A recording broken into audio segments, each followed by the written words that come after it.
All right, gang, we're going to talk about the fitness field. And I call it the field because fitness industry is actually one aspect of the fitness field. I love this area. If you never want to work a day in your life and just have fun, fitness is just amazing. And there's there's several different avenues. So a lot of times when people think fitness, oh, Gold's Gym, they just work at the local gym. No, no, no. It has so much more to offer. You can work in public health. You can be the physical activity expert in public health. You can work for a government agency, whether it's your local government, whether it's the state, or whether it's the national. You can work at the CDC with a background in exercise science if that is your area of promoting physical activity. So you can work at a very population-based level of trying to get people involved. And so, you know, checking out some of the certifications for that is Exercise is Medicine has a certification. ACSM has a physical activity expert in that area. So those are certifications you might want to get if you're thinking, oh, I want to work with a government agency. This would be great, and let's change our environment. And that is very exciting place to be. So that is one area that many students don't think about. Typically, people think about the fitness industry, as we mentioned, which is great. I mean, still working in the fitness industry, the people who do it because they love it. They love being around people. They love being around people who are trying to make their lives better. They're all about preventative care. They're seeing people before they get ill, or possibly after. Maybe they've gone through all their cardiac rehab, maybe they've gone through the wellness center, and now they've been released to the general population and they're going to their local gyms. You know, it takes into account a lot of business and marketing. So maybe if this is an area of passion for you, don't, you know, load up on the business classes, load up on the marketing classes, because it's going to be something that you got to get people in the door.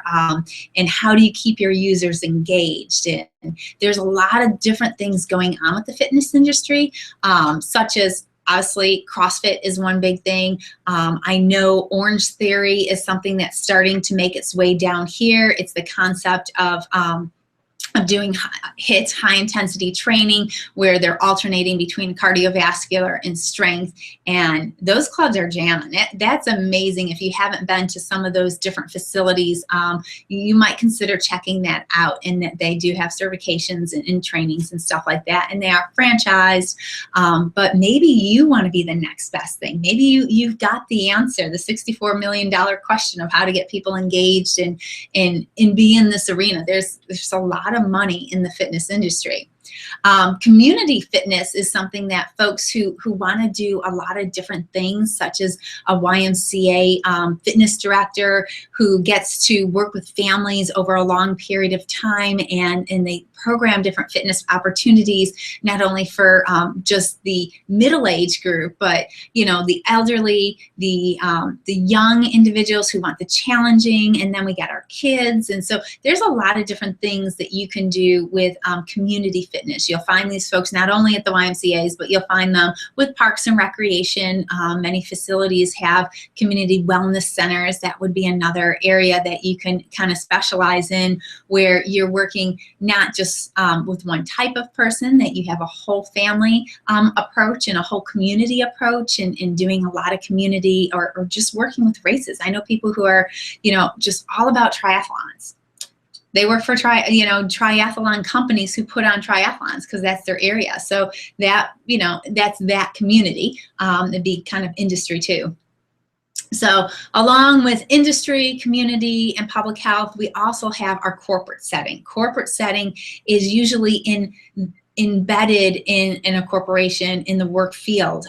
Here at Georgia Southern, obviously our corporate look is using the rack, because we have the same type of users. It's very different than community, because community, you have, you know, the whole family coming in. We don't have the whole family. We just have the users here. And then in public health, they're looking at broad, huge programs, whereas corporate, you're doing things to maybe even promote wellness within the company. Working for Google would be an excellent thing. I know they have corporate fitness, Coca-Cola, all the big, obviously Walgreens, different ones. So you look at those corporations, you figure out where those corporations are located, and you think, hey, I want to be their corporate fitness director.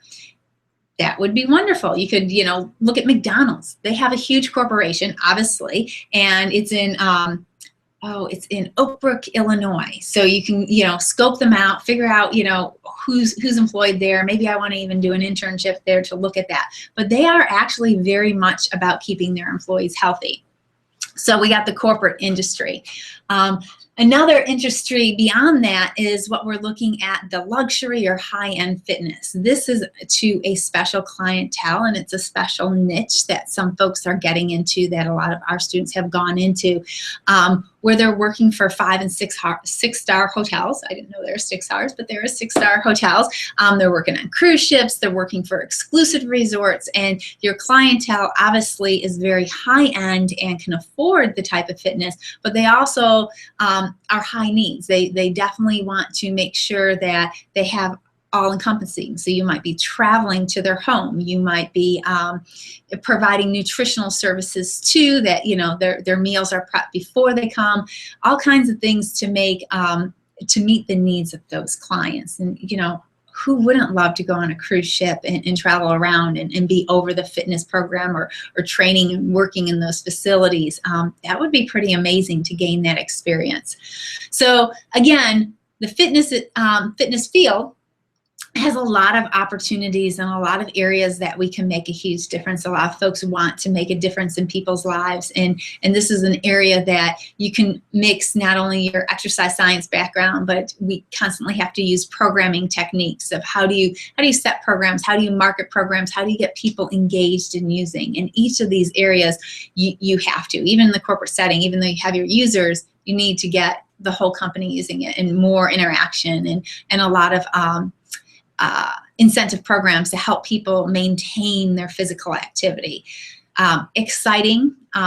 Certifications are a big part of this when you go apply and look at these different fitness parts. Not that a degree, most people don't have a degree. 80% of the people in the fitness industry don't have a degree, which makes me a little crazy sometimes because they don't have the background and knowledge. And I believe I have some readings up there to show you that it does make a difference with the quality of type of programming they do. So you are heads and tails already above folks. And if you continue and went on for your master's, again, less than 5%, 10% actually have their masters in the fitness industry. Only gives you a stronger edge. But the certifications, you do also need to take the certifications. Lucky for you that most of our classes, when we cover anatomy doesn't change. And the kinesiology classes, the other biomechanics, structural, exercise phys, all of those play a part. And so your foundation is really solid. You would need to brush up just to know their language in emphasis. I know with ACSM, their personal trainer really emphasizes on risk stratification. So you just have to dust off the books there and remember, oh, so what classifies someone as high risk and how many risk factors do they need where I can't actually have them work out. So some reminding of what's been going on in your classes or refreshers with your classes, but keeping yourself very marketable. So having the extra certifications such as yoga, such as Pilates and spinning and boot camp and all those things in your wheelhouse will help you become a better instructor. People will be drawn to you to exercise. So it is a lot about personality. So if you have one of those outgoing personalities and you love group fitness, this is the area that you need to be in. So think about it, explore. We have a lot of guest speakers online. Take a look at those, and you guys will be investigating certifications in this module. So I look forward to seeing which ones you find out about and putting all the information in there so you can see that they all are not equal and they all don't cost the same much and they're all not recognized. So we're going to have to do some research together and kind of discussions together to get you a better background in what those certifications mean. So enjoy the module.